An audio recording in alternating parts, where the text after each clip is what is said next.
В Ингушетии готовится к проведению масштабной благотворительной акции «Мягксах», приуроченной к празднику Ит-аль-Адха – Гурбыш. По поручению главы региона Махмуда Али Галиматова Минсельхоз республики закупил необходимое количество мелкорогатого скота. Жертвенных животных приобрели у местных производителей. Также определены места, откуда получатели помощи смогут забрать выделенного им барашка. Тем временем главы муниципальных образований совместно с духовенством составили списки, кому полагаются эти животные.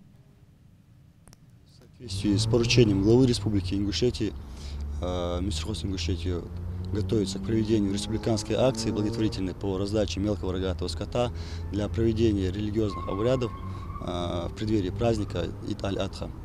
Акцию мы будем проводить уже завтра, 15 июня, по уже ранее подготовленным спискам. В акцию мы включаем вот такую категорию: малоимущие, семьи наших погибших сотрудников правоохранительных органов, а также семьи наших военнослужащих, которые погибли в ходе участия в специальной военной операции.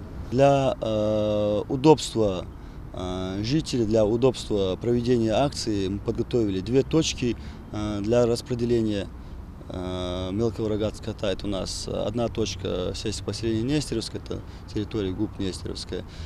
Вторая точка — это сельское поселение Ачулки, это территория фермерского хозяйства. Для проведения акции в настоящее время уже закуплено около 2000 голов мелкого рогатого скота.